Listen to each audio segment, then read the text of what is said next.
We appreciate Almighty Allah, the maker of every being and sustainer of life. He is the only one that knows the end from the beginning. I appreciate him for granting you all successful joining to this all-important public hearing on the bill for the establishment of Steel University, Ajaokuta, which I first presented before my distinguished colleagues sometimes last year. Today, I deem your esteemed presence here as a pure show of patriotism to our country and your contributions towards having a strong and sustainable economy that will stand the unforeseen test of time. We all know that Ajaokuta Steel Project, which is undeniable catalyst for this bill, is located on 24,000 hectares of sprawling greenfield landmass. The steel plant itself is built on 800 hectares of land, built on the 24,000 hectares, that is 59,000 acres site, starting in 1979. It is the largest steel mill in Nigeria, and according to experts, the coke oven and byproducts plants are larger than all the refineries in Nigeria combined. The steel mill reached 98% completion in 1994, with 40 of the 43 plants at the facility having been built to supply the Ajaokuta steel mill with raw materials and connect it with the world market.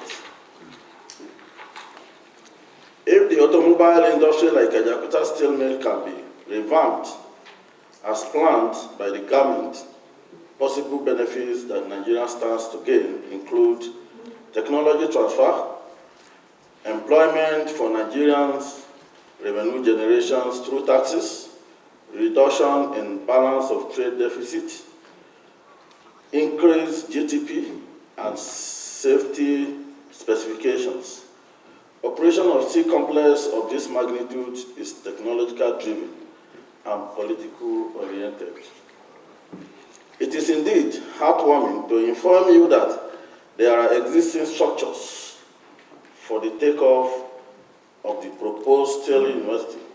At this juncture, I want to tell you that as an economist, a renowned economist, we know that the resources available to federal government is quite meager at this point in time while we're proposing this. But I want to tell you that the cost implication to this is almost amount to zero, because there is existing structures that can take up this.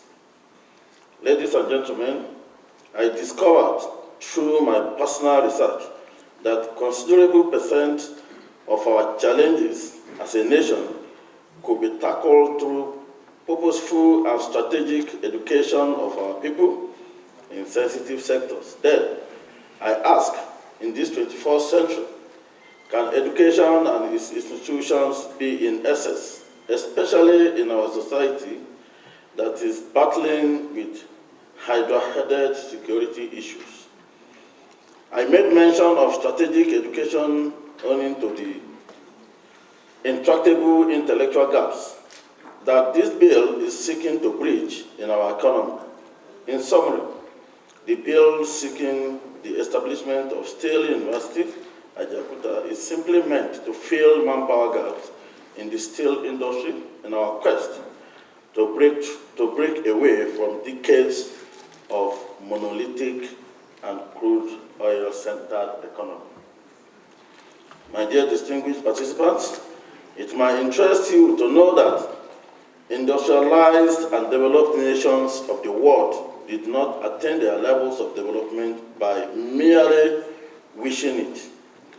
Their dreams and aspirations were actualized through a well-thought-out, planned and executed education system and institutions.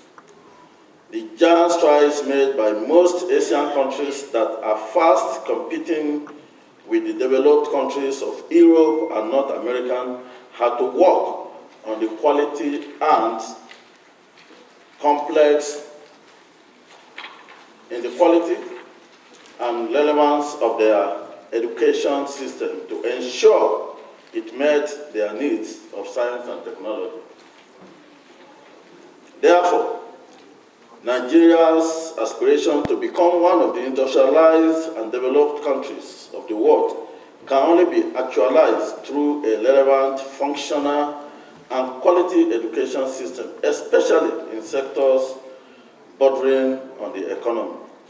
From the foregoing, you can deduce that this bill, for which we are all gathered, is pertinent to two important aspects of our national life. These are education and the economy. It is on this note that I especially commend Mr. President Muhammadu Buhari for the palpable and verifiable effort his administration has made for resuscitation of the moribund Ajaokuta Steel Complex. This administration has been able to resolve all diplomatic and legal encumbrances that have hindered the completion of Ajaokuta Steel Complex for decades. And just like we have in the maritime and petroleum sectors, and academic institutions ought to be established to provide manpower needed for the steel company. The long-term advantage of this institution is that it will facilitate the complete indigenization of the steel company, because when there are homegrown steel experts, there will be no need to hire expatriates from foreign countries. However, all these lofty ideas and projections could be a tall dream amidst wanton insecurity in the land. This is why the entire people of Kogi State have continued to pour encomiums on the state governor, Alhaji Bello, whose administration has been awarded and scored very high in tackling insecurity. Safety of structures, staff of the proposed Steel University at Ajaokuta, and even other investors in the conference state is guaranteed as a result of the secured and enabling environment provided by the new administration of His Excellency Alhaji Bello. I believe the decision of Kogi State government to complement the effort of Mr. President Muhammadu Buhari in reviving the steel complex is in realization of the fact that in global technology market, the steel experts exert enormous influence on trade and greatly direct bilateral engagement of nations, just like China and Japan, that have achieved a great feat in steel development, can direct the trends of steel transaction in the global market today. Nigeria can equally become a big-time player at the global level. However, before then, are we ready and up to date in terms of manpower and technical know-how? This is the essence of this bill. As a nation, we have to develop, evolve an educational system and institutions that are in line with research in technology and metrology. It is the homegrown products of these institutions, for instance, Steel University at Ajaokuta, that will complementally handle the various technical aspects of our steel complex, which is much needed for speedy industrialization. Ladies and gentlemen, this is just the brief insight of this bill, which is very dear to me. It is dear to me because I see Nigeria being lifted into the league of one of the most industrialized nations. As you deliberate, think of having Nigeria, whose major source of earnings is not solely tied to crude oil.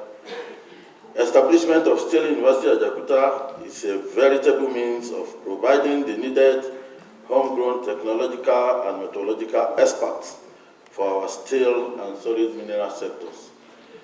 I wish you fruitful and happy deliberation. Thank you and God bless you.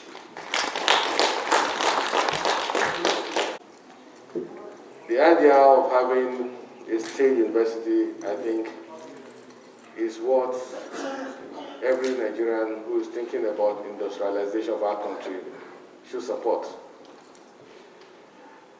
Steel is important when you talk about infrastructure development. For me, this idea of a university for steel is a welcome development. And I think for a nation like ours, we should do everything possible to have a steel university. This is so because as we talk about foreign exchange earning, which is 85% based on oil revenue, and oil is no longer fashionable, we have been told that in Europe, by 2027 or thereabouts, most of the cars and vehicles that will fly to Europe will not be powered by fuel. To a large extent, some of them gas, some of them on generators. Today we have generators that are powered without gas, without petrol, without water. They are powered through coils. I've seen one like that. So you have generators that can supply power without using gas, without using petrol. So what that means is Nigeria must start thinking ahead. And thinking ahead for our nation is to start thinking of having steel university. We can have a steel university that will galvanize all our local talents. If we go to Newu, you see a lot of things the boys are doing. Many of them are not educated, but their performance is more than what some professors can do in some parts of the world. So to me, we have a university for steel. We can harness all these potentials of our men together and develop them, give them some formal education, and enable them to be able to graduate and become experts. So industrialization is based on how much you are prepared to invest into technology. And technology, to me, is the bedrock of industrial revolution. And for that to happen, we must develop steel. And I'm proud to say that I'm happy that steel is in my state. And I'm always in support of any issue that will affect iron and steel complex. I'm always very emotional about it. So if you knew iron and steel complex when it was working 20, 25 years ago, today you cry for Nigeria. You ask what is wrong with our leaders. I wouldn't know whether because the location of Kogi is what caused it. Because I always ask myself, if iron and steel complex is somewhere, maybe people have shown interest. Mr. Chairman, this is a very important topic to all of us. The way the Nigerian economy is going requires, there is a need for a concrete step towards diversification of the Nigerian economy. And one of the areas that I think is very key and paramount for the federal government is diversification into the steel industry. First, to meet our own steel requirement, and then to generate revenue from the extra that we can export. Ajaokuta Steel Complex has all the facilities it takes to set up or to accommodate a university. I've taken tour of the place, and I know that they have everything it takes except the staff, who of course can be sourced from wherever, to run the school. We have all the facilities, all the structures on ground. And I want to believe that the establishment of that school will enhance or facilitate training of the necessary staff for Ajaokuta Steel Complex and other steel rolling mills in Nigeria. Itakwe iron ore is there, Ushogo iron ore is there, National Steel Rolling Mill is there. We need adequate manpower to run these places. So it is on that note that I wish to lend my support, my voice, to the establishment of this unique university, Steel University of Ajaokuta. I thank you very much, and I pray that Almighty Allah will grant us success at the end of the journey. Thank you. The technical school is a two-story polygon-shaped complex of twin buildings linked to each other and has 38 furnished classrooms, boardrooms, and common rooms fitted with utilities and modern conveniences. It has a technical drawing offices, 3 distinct blocks for 10 workshops for each school. The school was designed with a training capacity of 1,560 people on 13 courses per session. I also have pictures of fitting workshops, imaging and control laboratories, library and information services, various aspects of the library, etc. The lecture theaters are also there. We have lecture theater that has 6 halls, 3 of which has about 100 seat capacity, each another 3 of 50 seat capacity that can compare with any of the good lecture theaters in universities. We also have a refractory complex. We have a water treatment plant for the facilities dedicated for it. We also have power stations and electrical supply. We have sport gymnasium and convocation arena. There is a potential for even future development of this school. Methodological Training Institute in Ajaokuta presently occupies 34 hectares, and we have opportunity for expansion over green lane land of another 200 hectares already preserved for these facilities.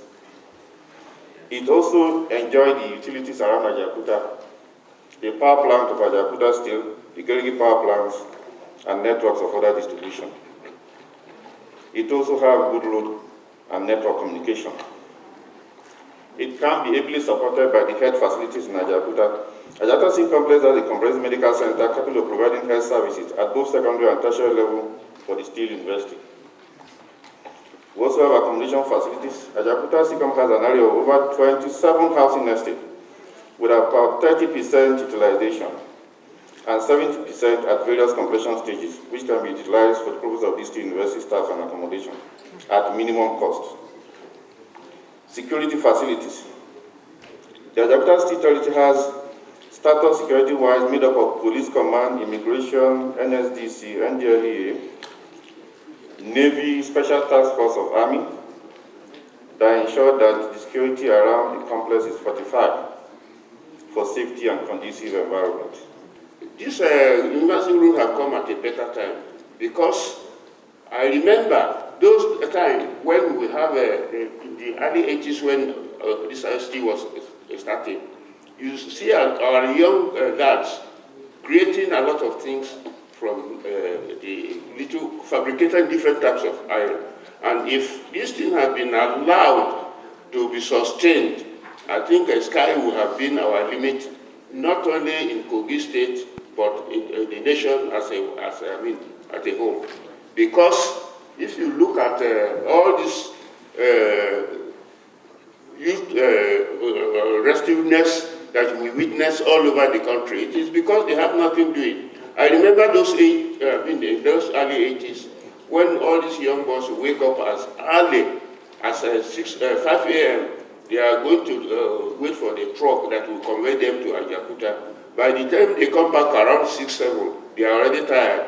They have to bath and go and sleep and wake up for the journey for the next day. That time you have less crime, but these days, because of joblessness, I think that is why we have all this type of thing. And this State University, if you establish it, will go in a very long way to address the industrialization issue of this nation and then create all sort of job opportunities for our teeming youths. Importantly, security is key in achieving all this. In Kogi State, the security of life and property is key to the government. We are giving you the assurance that establishing this in this university, there's enough security. Unity is also very important, which the government built on. And as you can see it here today, you can see the senators, the way they work hand in hand. You can even see the senator from another party, the way they work hand in hand with those in ABC. And you can see our traditional rulers are here. That is to show the essence of unity we have in Kogi State.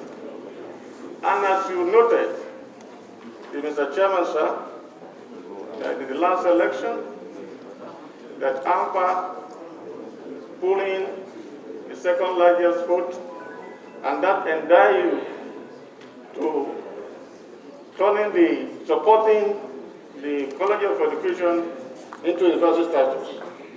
Yes, this has to happen because that is the state of Governor Yabelo, the son of the president. Since the president, local government delivered, the next local government to deliver must be from Kogi State.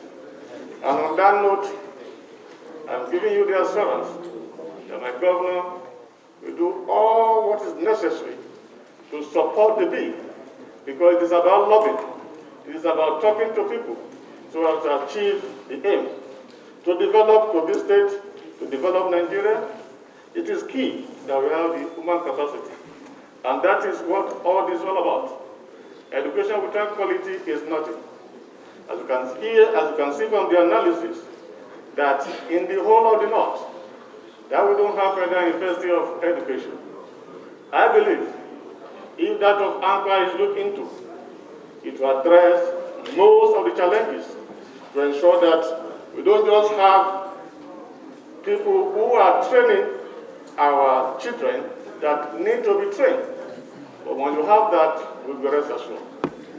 And as you know, sometime ago, the Governor Yabelo, initiated a lot of programs and policies in the state to ensure federally home assets in the state are preserved. One of them is Ajaokuta, and we believe if that one is turned to a university of steel, the human capital needed will be achieved. And you also know, sir, that some time ago too, this same chamber also approved the $100 million for the development of staple crop in Alape. And that is the region that houses College of Agriculture. The governor knows the importance of human capital development. If there is security, and there must be security of food too. So the Honorable Chairman and all other members, I'm giving you the assurance that all the bills have the support of my governor and the good people of Kogi State. I am confident that greater input is expected from you as Nigerians, most especially stakeholders in the education sector who are in a better position to prefer the most needed solutions to forge ahead. Let me assure you that the Senate Committee on Tertiary Institutions and Third Fund will consider the memorandum of the respective organizations and associations as the basis for the actualization of this laudable exercise. At this juncture, I have the honor and privilege to formally declare this public hearing open. God bless you all while wishing you successful deliberations. This has been done on behalf of the Senate President. Thank you.